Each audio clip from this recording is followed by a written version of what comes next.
여러분 지금 윤석열 대통령이 정말 담대한 계획을 내놨다고 합니다. 그 담대한 계획은 여러 가지 방안들이 포함되어 있다고 합니다. 박진 외교부 장관이 그 이야기를 했죠. 권영세 통일부 장관도 이건 담대한 계획을 이미 완성했고 이제 곧 발표한다고 합니다. 자, 우리 언론에 공개된 아직 담대한 계획이 완전하게 언론에 공개된 적이 없습니다. 어떤 계획이 돼 있고 대북 정책이 무엇인지는 아직 발표되진 않았습니다. 자, 언론에 나온 것을 잠깐 보게 되면 중앙일보 언론에 나와 있는 건데 핵포기 의지 없는데 윤 담대한 계획 전제는 바로 선비핵화라는 것입니다. 윤석열 정부가 구상 중인 비핵화 로드맵의 핵심 줄기자 대북 접근법인 담대한 계획이 윤곽을 드러내고 있다. 아직은 완전한 발표하지 않았습니다. 아직 뭐가 조율이 잘 안 되는지 조만간 발표될 것으로 보이는데요. 북한이 비핵화 조치에 나설 경우 가중된 경제난을 해소할 수 있는 협력 방안과 안전보장 조치를 단계적으로 제공한다는 내용을 골자로 한다. 이곳에서 많이 들어보던 건데 이명박 정부 때 마스터 오브 3천 플랜이라고 했죠. 북한이 핵을 포기하다면 단시간 내에 빠른 기간 내에 북한의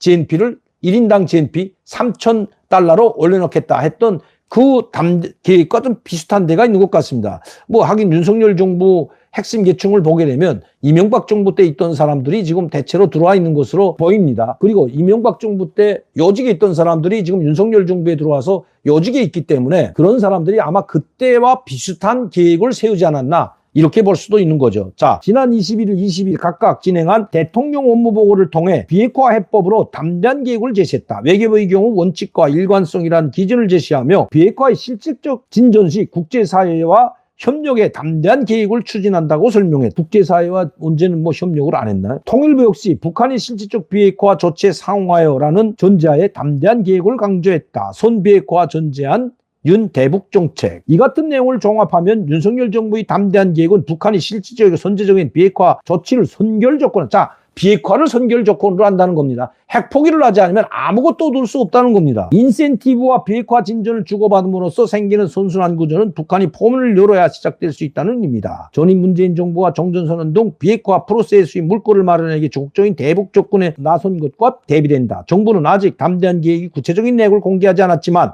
이를 포함한 비핵화 로드맵은 상당 부분 완성된 상태라고 한다. 현재 미국 측과 세부 내용을 협의, 조율하는 단계로 지난 22일 인도네시아 자카르타에서 열린 한미 북핵 수석대표협에서도 관련 내용이 주요 의지에 올랐다. 그러나 이 언론에서 북핵 미사일 폐기할 의지 없어. 더 강화하겠다고 계속 연일 강변하고 있는 것이 북한입니다. 강대강, 정면 돌파를 선언한 것이 바로 김정은이기 때문입니다. 자, 뭐 언론 기사는 더 이쯤 보고요. 조 바이든, 미국은 어떻게 생각하냐? 조 바이든 미국 행정부 역시 북한이 비핵화 유지를 회의적으로 보고 있다. 비핵화 안 한다는 거죠. 지난 20일 윌스트리트 저널 보도에 따르면 미 전략사령부가 지난 5월 개최한 북핵 진단 및 대북 대책 마련 비공개 토론에서 북한의 핵무기 사용 가능성에 대한 우려가 제기됐다. 핵 포기는 고사하고 핵무기 사용 우려성이 제기됐다는 겁니다. 북한이 핵무기를 사용할 수 있다는 이런 우려까지 제기되고 있는 상황이랍니다. 자, 특히 한미군 고위 관계자는 이 자리에서 북한이 조만간 핵무기를 포기할 가능성은 없다. 고 말했다고 합니다. 북한이 선제적으로 비핵화 조치에 나서는 상황을 가정해 담대한 계획 등의 대북 정책을 설계하는 데 대한 의문이 생기는 이유다. 이와 관련 고위 정부 관계자는 북한이 자발적으로 비핵화에 나설 가능성이 크지 않은 만큼 정부의 대북 정책은 북한이 비핵화에 나설 수밖에 없는 환경을 조성하는 방향이 돼야 한다며 핵을 포기했을 때 얻는 인센티브가 핵을 유지함으로써 얻는 효과보다 커질 때까지 제재 압박을 계속하고